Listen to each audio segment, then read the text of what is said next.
Welcome back to the program. We are joined today by Lieutenant. Selamat datang kembali di program ini. Hari ini kita ditemani oleh Letnan Kolonel Daniel Davis, veteran tempur 4 kali, dan pembawa acara saluran YouTube yang sangat populer, Daniel Davis Deep Dive.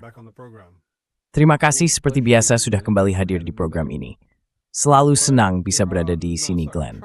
Terima kasih sudah mengundang saya kembali. Jadi Trump telah menyatakan kemenangan atas Iran, seolah-olah ia berencana untuk pulang. Namun, pihak Iran tidak menunjukkan tanda-tanda bahwa mereka siap untuk membiarkan Trump pada dasarnya menyatakan kemenangan, pulang, dan mengakhiri ini. Menurut Anda, apa tujuan atau sasaran Iran sekarang untuk mengakhiri perang ini?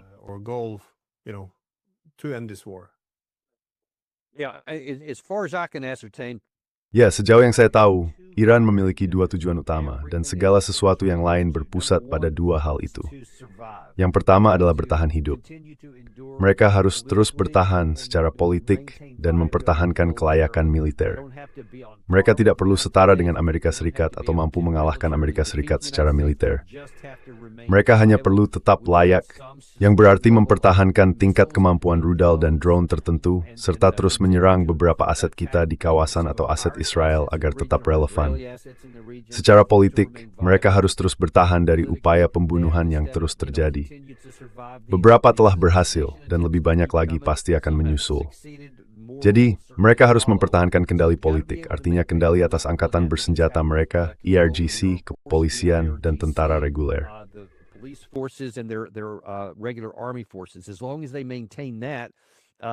Selama mereka dapat mempertahankan itu untuk jangka waktu yang cukup lama, mereka bisa bertahan untuk berjuang di lain hari.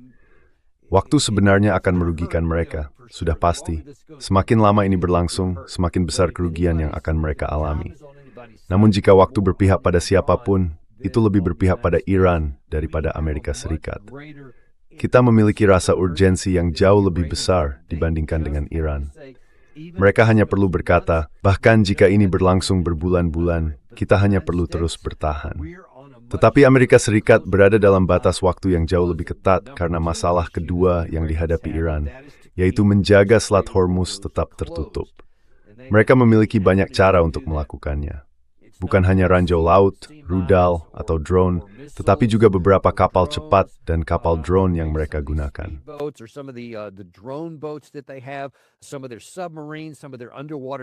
Beberapa kapal selam mereka, beberapa torpedo bawah air mereka, rudal bawah air, seperti yang disebut sebagian orang, mereka memiliki banyak aset berbeda, banyak hal yang bisa mereka gunakan untuk menjaga agar itu tetap tertutup. Semakin lama mereka menutupnya, semakin besar tekanan yang diberikan pada pemerintahan Trump, karena harga minyak masih berkisar di sekitar $1. Namun jika tidak segera dibuka, harganya akan mulai naik lagi. Harga seterusnya sudah 67 tepat sebelum kita mulai di sini. Jadi itu cukup bagus, tapi di harga lap bertahan di situ.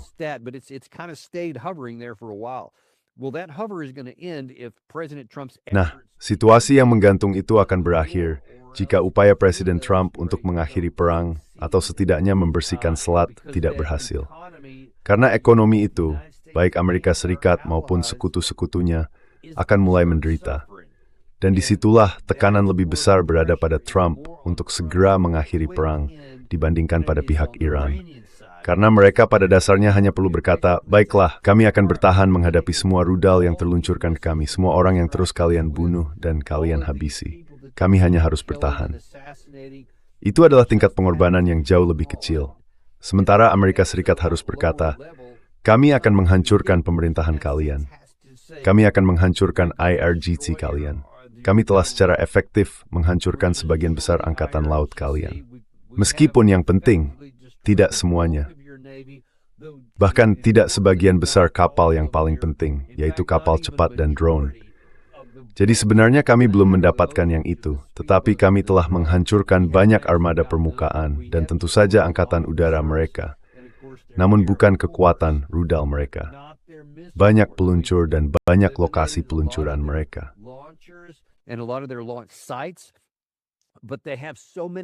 Kemudian, dengan ferry date tersebut Gramber, Tarif Theod, Wutat Leak, dan Hian Charity. Mara, November lalu untuk mencoba buat air emas dan sambil rupiah harga konflik di Selat Hormuz. Dan smarter, as belum thing. Has been unsuccessful at doing that. Well, when you argue that time is on Iran's side. Nah, ketika Anda berpendapat bahwa waktu berpihak pada Iran, saya rasa hal itu bisa dimengerti. AS akan mulai kesulitan dengan kekurangan senjata, masalah logistik, dan pangkalan-pangkalan yang melemah. Dan tentu saja, negara-negara Teluk juga akan mulai lelah, begitu pula perekonomian, terutama karena krisis energi. Tapi menurut Anda, apa tantangan di sisi non-material? Maksud saya tidak akan menyebutnya perubahan rezim bagi Trump, tapi ya, dia akan menghadapi banyak sulit politik di dalam negeri. He's gonna face a lot of political hardship at home. I saw only now today that Saya baru saja melihat hari ini bahwa Joe Kent, yang ditunjuk oleh Trump sebagai Direktur Pusat Kontraterorisme Nasional, telah mengundurkan diri. Ia menyinggung perang terhadap Iran dengan mengatakan bahwa tidak ada ancaman langsung dari Iran, dan pada dasarnya menyalahkan lobi Israel atas hal itu. Selain itu, sekutu terdekat Amerika semuanya memilih untuk tidak ikut campur, tidak ingin bergabung dalam rencana membuka Selat Hormuz ini. Menurut Anda, apakah hal ini signifikan dan peraturan? Dan mungkin bertest with impact any tuhungan politik Presiden Trump. I guess the political undoing of President Trump. Not necessarily. Well, yeah, this is part of that time pressure, that clock. Ya, ini memang bagian dari tekanan waktu itu, jam yang terus berdetak. Maksud saya, waktu lebih berpihak pada pihak Iran.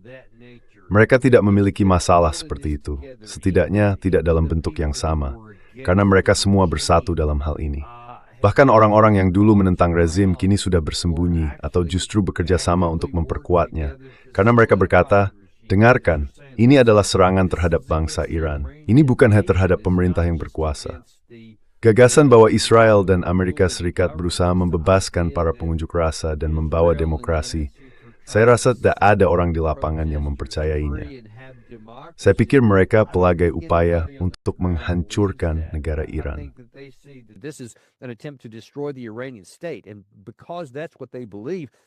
Dan karena itulah yang mereka yakini, itulah yang mereka lakukan. Artinya mereka tidak akan hancur berantakan. Mereka justru akan bersatu, berkumpul di sekitar bendera, seperti yang kita sebut. Trump di sisi lain menghadapi beberapa masalah besar. Maksud saya, dia tidak bisa menyatukan para sekutu, karena masing-masing dari mereka sudah mengatakan, tidak, kami tidak akan mengorbankan diri dengan mengirim kapal kami menuju kehancuran yang hampir pasti demi mencoba membuka sesuatu. Semua hal yang sudah saya ceritakan, aset yang dimiliki Iran untuk menjaga agar selat tetap tertutup, itu bukan sesuatu yang bisa diselesaikan hanya dengan kapal perang.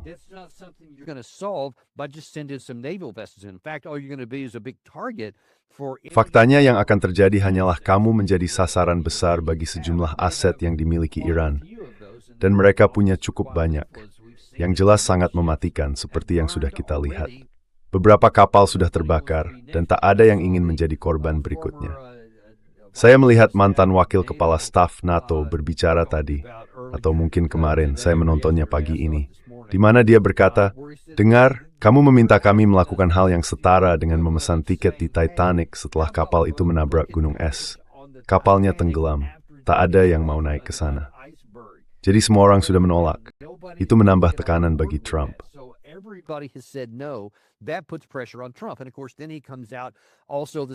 Dan tentu saja, pagi ini dia muncul di Truth Social dan berkata, oh ya, aku tidak butuh kalian juga. Lupakan saja. Kami adalah negara paling kuat di planet ini, dan kami bahkan tidak mau bantuan kalian lagi. Dan tentu saja, itu terdengar seperti anak kecil yang manja. Saya yakin hal itu diterima seperti itu, karena negara-negara lain, entah itu Jepang, Korea Selatan, Prancis, Inggris, dan sebagainya, akan berkata, baiklah, kalau kamu mau marah-marah, silakan. Tapi kami jelas welcome to Rim Kapvolten Groikui Mestihu untuk mati dalam misi sampai Puerkan Bersil. Ya heights dan embrace the kanan pun.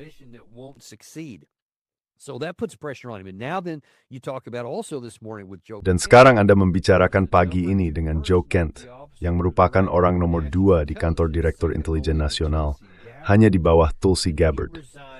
Dia mengundurkan diri, dan dia cukup tegas dalam kecamannya terhadap hal ini. Dia mengatakan bahwa Presiden Trump telah dibohongi, bahwa pihak Israel berbohong kepadanya, bahwa media Amerika ikut serta dalam kampanye disinformasi, yang berarti hal itu dilakukan dengan sengaja untuk menciptakan keyakinan bahwa ada ancaman yang akan segera terjadi, padahal sebenarnya tidak ada ancaman seperti itu.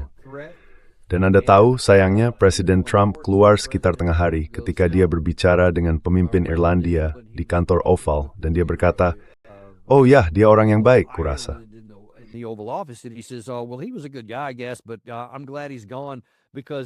Tapi aku senang dia sudah pergi, karena dia bilang tidak ada ancaman dari Iran. Dan kau tahu, aku tidak ingin seseorang seperti itu di stafku. Ya, tentu saja, itu bukan yang sebenarnya dia katakan. Dia tidak bilang tidak ada ancaman, dia bilang tidak ada ancaman yang segera, dan itu perbedaan besar sekali. Dan dia juga tidak, Presiden Trump tidak menyinggung bagian yang berkaitan dengan Israel. Kau dan aku sudah membicarakan hal itu sebelumnya. Itu sudah jelas, sangat kuat dalam hal itu. Jelas, merekalah yang menginginkan perang ini, dan mereka melakukan segala cara untuk menekan Presiden Trump agar terlibat, atau menipunya agar terlibat, aku bahkan tidak tahu. Maksudku, bisa dengan berbagai cara. Yang kita tahu hanyalah mereka banyak memengaruhinya, dan mereka berhasil, karena tidak ada kepentingan Amerika yang terlibat di sini. Itu salah satu hal yang Joe Kent tulis dalam surat itu.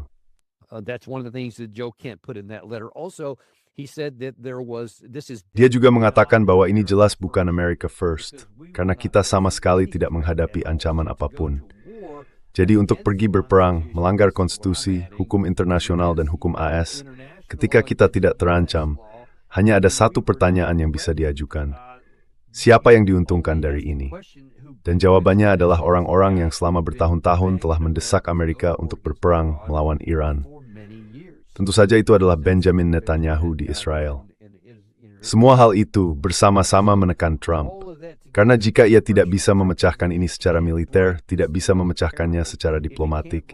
Dan jika rakyat Iran terus berkata, bahkan jika kalian terus membunuh kami semua, kami tidak akan menyerah, dan kami tidak akan melepaskan cengkeraman kami atas jalur sempit Selat Hormuz. Maka Presiden Trump benar-benar berada dalam posisi sulit, karena angka itu akan mulai meningkat.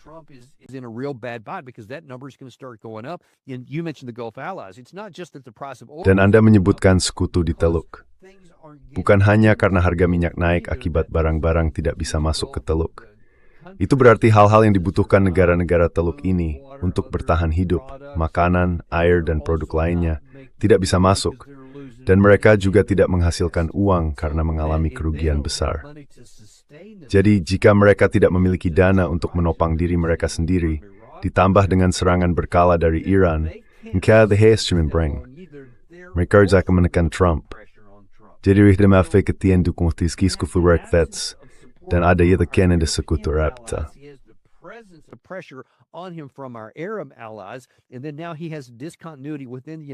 Dan sekarang dia menghadapi ketidakkonsistenan di dalam Amerika Serikat sendiri.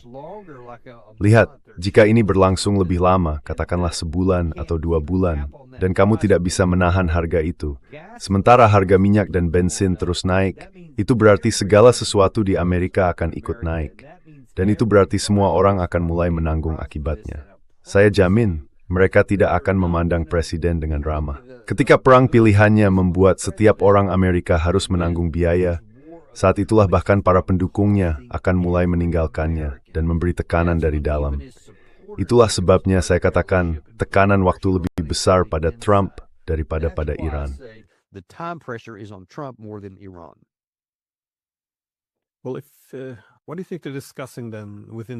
Jadi menurutmu, apa yang sedang mereka bahas di Gedung Putih terkait solusi militer untuk mengakhiri hal ini?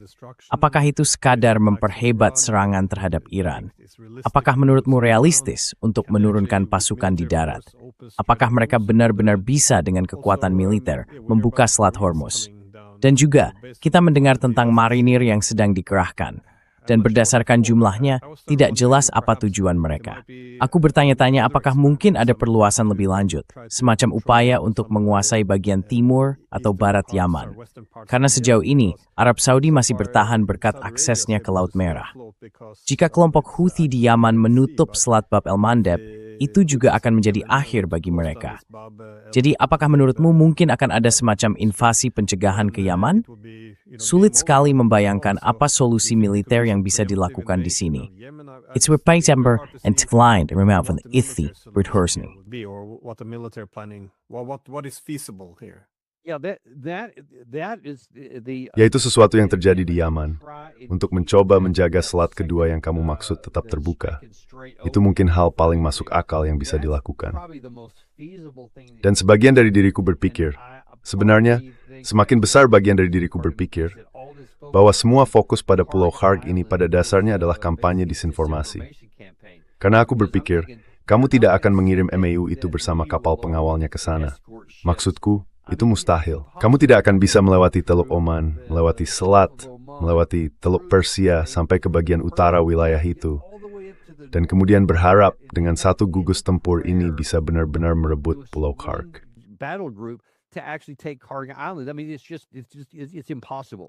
Maksud saya itu benar-benar mustahil.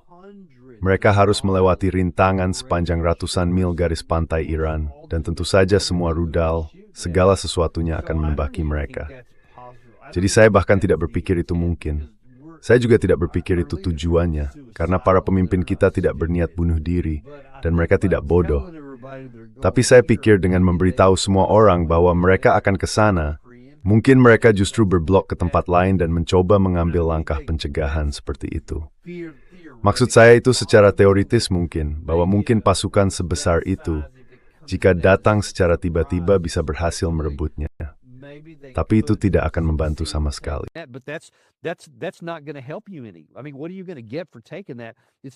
Maksud saya, apa yang akan kamu dapatkan dengan mengambil itu?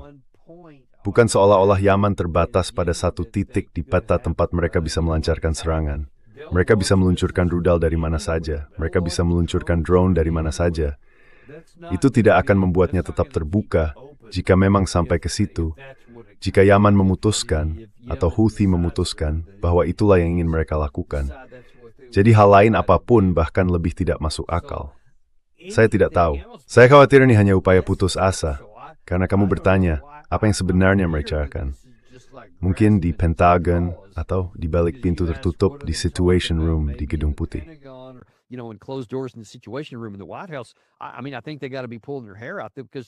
Maksud saya rasa mereka pasti sangat frustrasi, karena saya tidak bisa menemukan opsi militer yang layak untuk menyelesaikan masalah jika Selat Hormuz ditutup. Mereka punya, seperti yang saya katakan, rudal bawah air, torpedo, kapal selam. Mereka juga punya kapal serang cepat, drone permukaan, drone udara, rudal, roket, dan bahkan artileri jarak jauh yang bisa dikerahkan. Kamu tidak bisa menyingkirkan semuanya. Itu mustahil. Jumlahnya terlalu banyak. Dan selain itu, mereka mungkin kembali ya sudah, Max Nembunek Pempin.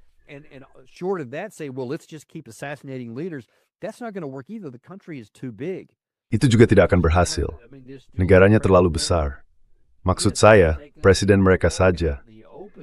Dia tidak mengikuti hal itu. Dia bahkan berjalan di tempat terbuka beberapa hari yang lalu menentang semua ini. Konon mereka menyingkirkan Ali Larijani yang merupakan tokoh penting. Dan jika itu benar, itu akan menjadi kemunduran besar bagi Iran. Tapi itu hanya kemunduran, mereka akan menggantikan dan melanjutkan dengan orang lain. Maksud saya, angkatan bersenjata mereka berjumlah sekitar tengah jutaan aktif. Dan mereka bisa, mereka bisa mencapai 1 juta penuh jika melibatkan semua Basij dan orang-orang lainnya.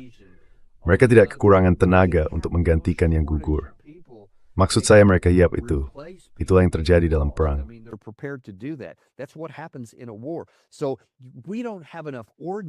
Jadi kita tidak punya cukup persenjataan untuk benar-benar mengebom mereka sampai ke zaman batu. Dan setiap kali hal itu dicoba dalam sejarah, orang-orang tetap bertahan. Mereka terus mengganti kerugian dan mereka tidak tumbang. Kita tidak punya cukup bom untuk menipis. Saya pikir Gerald Ford akan segera berlayar pulang, kalau belum, karena kapal itu sudah kelelahan akibat operasi di Venezuela sebelumnya. Rupanya, ada kebakaran besar di kapal itu bukan karena serangan musuh, tetapi kebakaran tersebut membatasi kemampuannya. Banyak awak kapal yang sekarang saya dengar tidur di ranjang lipat di lorong-lorong karena banyak kompartemen mereka yang rusak. Sekarang rupanya George W. Bush sedang datang, tapi kemudian kita menghadapi masalah yang sama. Now, apparently the George W. Bush is coming in, but then you have the same issue. Now then, how do you have a sustained rate of fire on a Lalu, bagaimana Anda mempertahankan laju tembakan dalam sebuah misi yang tidak berhasil? Karena saya katakan para pemimpin di Pentagon, Jenderal Senior, Jenderal Kane, Kepala Angkatan Udara, Kepala Staf Angkatan Darat, dan seterusnya, semua orang di Korps Marinir ini akan berkata, lihat, kami bisa menjalankan misi ini. Jika Anda memberi kami perintah, kami akan terus menjatuhkan bom. Angkatan Udara akan terus menembakkan rudal. Tapi untuk tujuan apa? This unit's this scary, this war bad and get trod. I'm ready you tell me best, kasket. like all you're doing is emptying our coffers because I'm telling you, we are firing missiles. Karena saya katakan kepada Anda, kita sedang menembakkan rudal dan menjatuhkan amunisi dengan kecepatan yang jauh lebih tinggi daripada kemampuan kita untuk memproduksinya. Yang berarti secara definisi, kita sedang menguras persenjataan dalam inventaris kita. Persenjataan yang akan kita butuhkan jika tiba-tiba kita terlibat dalam perang lain di suatu tempat demi keamanan nasional kita sendiri. Jadi semoga Presiden Trump tidak akan sebodoh itu untuk berkata, tidak, teruskan saja sampai saya bilang berhenti. Dan dengan begitu membahayakan kebutuhan global kita, tanggung jawab pertahanan global kita di tempat lain, bahkan termasuk tanah air sendiri. Maksud saya, situasinya bisa menjadi sangat serius jika ini berlangsung cukup lama. Jadi kita benar-benar menghadapi masalah besar di sini. Long enough, and so we're in a real problem here. Are these more or less the weapons being used? Apakah ini kurang lebih senjata yang sedang digunakan sekarang, amunisi yang digunakan melawan Iran? Apakah ini kurang lebih peralatan yang sama yang seharusnya dikirim ke Ukraina? Saya rasa sistem Patriot adalah contoh yang bagus, tentu saja. Tapi bagaimana dengan senjata lainnya? Apakah serupa atau berasal dari bagian inventaris yang berbeda? Or it's a different part of the inventory? Most of it's different. Obviously, Sebagian besar berbeda. Jelas, pencegat pertahanan udara itulah yang paling diminati oleh Volodymyr Zelensky, yang telah ia coba dapatkan dan sekarang tidak akan ia peroleh. Jadi jika ia mengira akan mendapatkan lebih banyak dari itu, jelas ia akan kecewa. Kami tidak memilikinya, kami tidak punya untuk diberikan. Namun banyak dari yang lain, seperti JDM dan sebagainya, diluncurkan dari pesawat Amerika yang tidak mereka miliki selain F-16, dan jumlahnya pun terbatas. Jadi saya rasa itu bukan sesuatu yang telah kami berikan dalam jumlah besar. Tapi tahu kan, bahkan yang itu pun sekarang mulai berkurang. Dan jelas rudal jelajah Tomahawk kami, meskipun saya rasa kami tidak pernah memberikannya kepada Ukraina. even though we never gave those to Ukraine, but I saw we used like 400 in the. Maksud saya, kami menggunakan sekitar 400 dalam 3-6 jam pertama. Saya tidak tahu berapa banyak yang telah kami gunakan sejak saat itu, tapi itu sudah merupakan jumlah yang cukup besar, karena tingkat penggantiannya jauh lebih rendah dari itu. Jadi artinya kami sudah mulai menguras cadangan tersebut juga. Sekarang kami terbatas pada apa yang disebut bom bodoh, atau beberapa rudal udara ke darat lain yang masih kami miliki dalam jumlah cukup banyak. Sibit, itu terus melakukan hal seperti ini, terus memperbaiki, mencoba menghancurkan target, dan berharap itu cukup memberi tekanan. Kemersaudaraan menimris, at utbis di doberd, it's sikmatas carrying. Even out of those, if you don't do something different. And the boots on the ground. Dan pasukan di lapangan yang kita dengar. Seberapa mungkinkan hal itu? Maksud saya, apakah ini dimaksudkan untuk berada di wilayah Iran? Karena seperti yang Anda tahu, Selat Hormuz memiliki garis pantai yang sangat panjang, bergunung-gunung, dan dihuni oleh lebih dari 90 juta orang. Seberapa realistis menurut Anda hal itu? Sebenarnya seperti apa misi itu untuk menduduki wilayah di sepanjang seluruh garis pantai Iran? Apa sebenarnya yang sedang kita bicarakan di sini? Dan seberapa Tom Berswordathman? What are we looking at here? And how quickly could that be done? It would take a minimum of a half a year. Akan memakan waktu setidaknya setengah tahun hanya untuk membentuk pasukan, melatih orang-orang, melengkapi mereka, dan mempersiapkan semuanya. Karena kita memulainya dari nol. Saat ini tidak ada siapapun di sana. Kita tidak memiliki pasukan sebesar itu. Seluruh Angkatan Darat dan Korps Marinir aktif kita, jika digabungkan, mungkin berjumlah sekitar 475.000 personel aktif. Dan itu sudah termasuk semua orang, bukan hanya pasukan tempur. Anda akan membutuhkan pasukan sekitar 400,000 ke 500,000 word hanya untuk mempertanyakan apakah hal ini bahkan mungkin secara realistis. Namun bahkan itu pun tidak akan berhasil. Ketat di mana Anda akan mauk. But even that wouldn't work because where would you come into it? If you look at a topographical map of Iran, Jika kamu melihat peta topografi Iran, mereka memiliki situasi yang hampir tak tertembus, serangkaian pegunungan yang menutupi seluruh sisi barat mereka. Kemanapun kamu mencoba masuk, entah dari Irak, dari wilayah Kurdistan, dan sebagainya. Bahkan jika secara teoretis kamu bisa membuat Turki mengizinkan kita, yang sulit dibayangkan, tidak ada tempat untuk masuk dan mulai bergerak menuju ibu kota. Maksudku, kemana kamu akan pergi? Serius, jika kamu melihat topografi itu, idealnya ada cherry to its porty. Tudi kan disebut suara birds gak flow semukar ke bibang door. Itu semua jika misalnya kualitas tentara mereka hanya seperti bermahi, tak urut diperbezatnya setiap itu. I doubt that it's that far up, but maybe it is. But when you put them in a defensive position like that, Tapi ketika kita menempatkan mereka dalam posisi bertahan seperti itu, di tanah air mereka sendiri, di mana mereka mengenal medannya dan tahu bahwa kita akan datang, masuk ke situasi seperti itu. Analogi terbaik yang bisa saya berikan adalah pertempuran di semenanjung Italia selama Perang Dunia Kedua, di medan pegunungan itu. Itu adalah pertempuran yang sangat berdarah, kemajuan yang sangat lambat, dengan daerah-daerah yang menimbulkan banyak korban. Dan itu melibatkan dua pasukan besar, jutaan orang. Jika kita mengerahkan pasukan kita sekarang, tanpa persiapan, tidak siap, dan mencoba mengirim mereka ke sana di darat, kita akan habis digiling. Maksud saya, kita bahkan tidak akan bisa menembus pegunungan itu. Mereka akan bisa memilih di mana menyerang kita. Dan bahkan jika mereka sendiri menderita banyak korban, mereka punya keunggulan jumlah.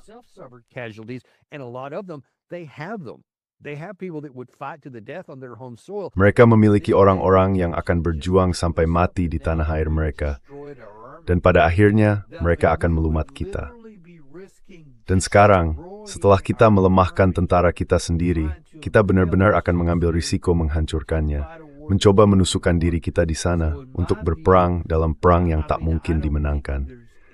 Jadi menurut saya tidak berpikir ada jenderal yang mengenakan seragam Amerika hari ini yang akan dengan sukarela melakukan itu. Bahwa untuk termaukan. Sebaliknya seperti Joe Kent, dari mereka kata tidak berhasil dan hati nurani saya melakukan itu. Itu sendiri. Saya seorang mimpin orang kumagam yang pasti. Anda harus mencatat orang lain itu merebel misin. Anda ikut small towards order. I think that's what happened. So you can just take that off the table. It won't work. Jadi kamu bisa saja mengesampingkan opsi itu. Itu tidak akan berhasil, bahkan jika orang mencoba melaksanakannya. Jadi yang tersisa adalah kekuatan udara. Nah, kita sedang melakukannya sekarang, dan kita membuktikan bahwa itu juga tidak akan berhasil. Kekuatan laut sudah melakukan semaksimal mungkin. Tidak ada dari semua itu yang akan membuat Iran membuka selat tersebut.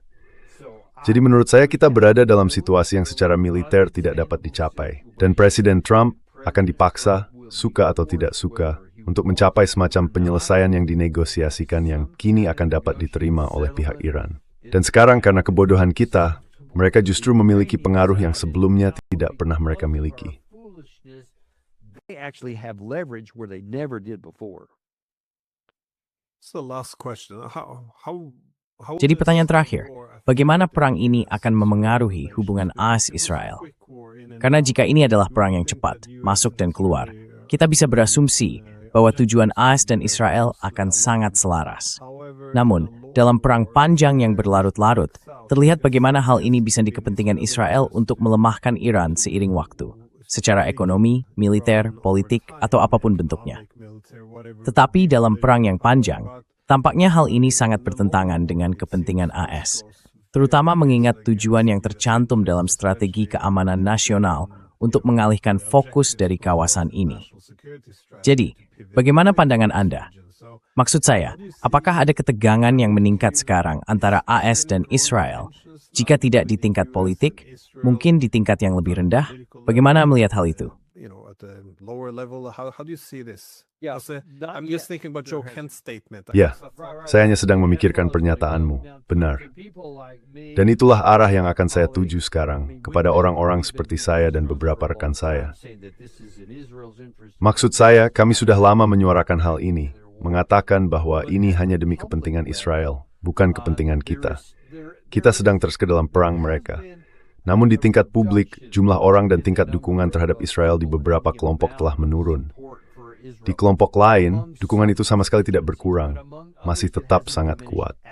Tapi sekarang, karena surat Joe Kent ini, di mana dia secara terang-terangan mengungkapkan hal yang biasanya tidak diucapkan, bahwa itu adalah manipulasi Israel terhadap Presiden Trump, dan bahwa kepentingan kita tidak terlibat, bahwa ini bukan America First. Dia adalah veteran tempur 11 kali. Akan jauh lebih sulit untuk menyingkirkannya dibandingkan banyak orang lain.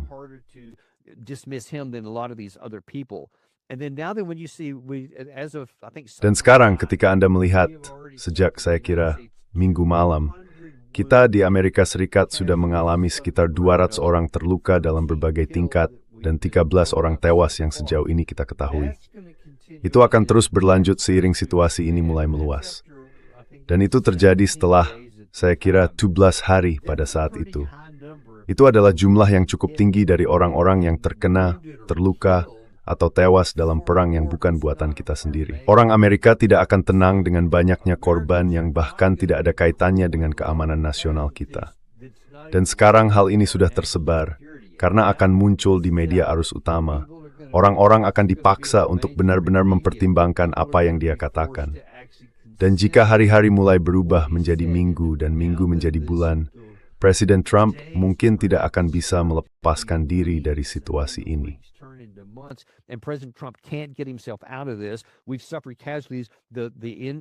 Kita telah mengalami korban. Biaya bagi rakyat Amerika kini meluas ke semua sektor. Semua orang membayar lebih mahal untuk segala hal, dan ada kesulitan finansial bagi semua orang. Orang-orang akan mulai memperhatikan hal itu dengan lebih serius. Saat itulah kita mungkin mulai melihat penurunan dukungan yang signifikan. Dan kemudian Trump mungkin akan berada di bawah tekanan untuk benar-benar mulai menjaga jarak dari hal itu. Itu belum terjadi, tapi saya pikir stay kuang.